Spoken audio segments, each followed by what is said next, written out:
হেলান দিয়ে শুয়ে আছি আর ভেঙে যাওয়া স্বপ্নগুলো নিয়ে ভাবছি। তখন একজন হঠাৎ বলে উঠল, মামা, ভাড়াটা দেন। তার কথায় আমার ঘোর কাটল। মানুষটি হলো বাসের হেল্পার, ভাড়া নিতে আসছে।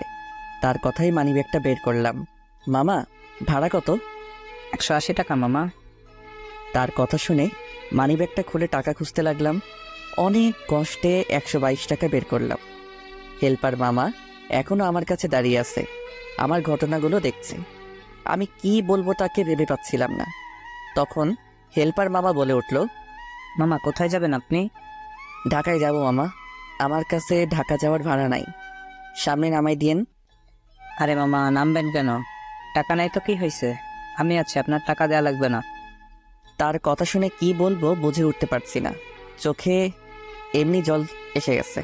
এই সাধারণ মামাই বুঝিয়ে দিল মনুষ্যত্ব টাকা দিয়ে কেনা যায় না। কত ধনী মানুষ দেখলাম, অনেক টাকা থাকা সত্ত্বেও বিপদের উপর জুলুম করে, কিন্তু মামাটা সত্যি আলাদা। কি হলো মামা, কথা বলছেন না কেন? তাকে কিছু না বলে জড়িয়ে ধরলাম। আপনি আমার অনেক উপকার করলেন মামা, জীবনে অনেক মানুষকে টাকা দিয়ে সাহায্য করেছি, কিন্তু আজ আমার কাছে টাকা নেই। অনেকের কাছে চাইছিলাম, ও কিন্তু সবাই শুধু অজুহাত দেয়। মানুষ এরকমই মামা, সুসময় অনেক বন্ধু পাওয়া যায়, কিন্তু দুঃসময়ে একজনকেও পাওয়া যায় না।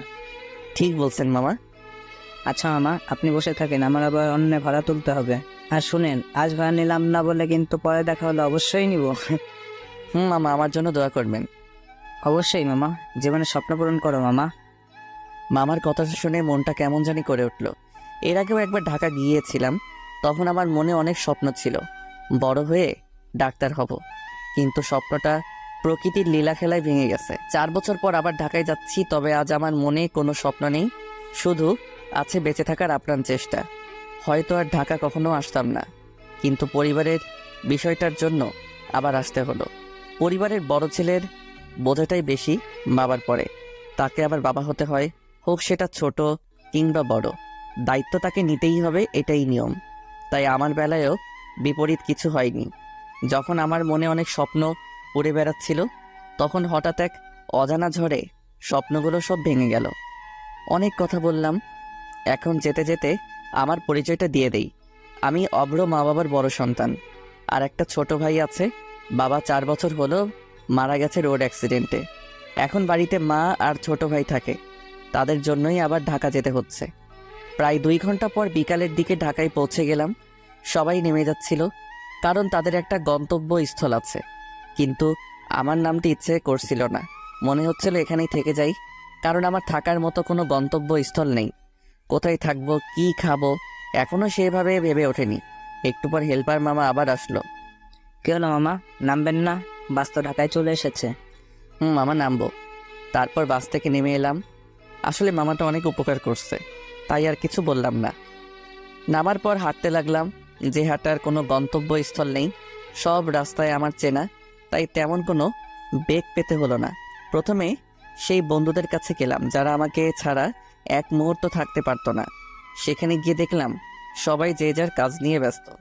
আমাকে তো প্রথমে চিনতেই পারছিল না, তারপর আমি পরিচয় দেওয়াতে চিনল। এদের আচরণ দেখে আমার বুকের ভেতরটা ফেটে যাচ্ছিল।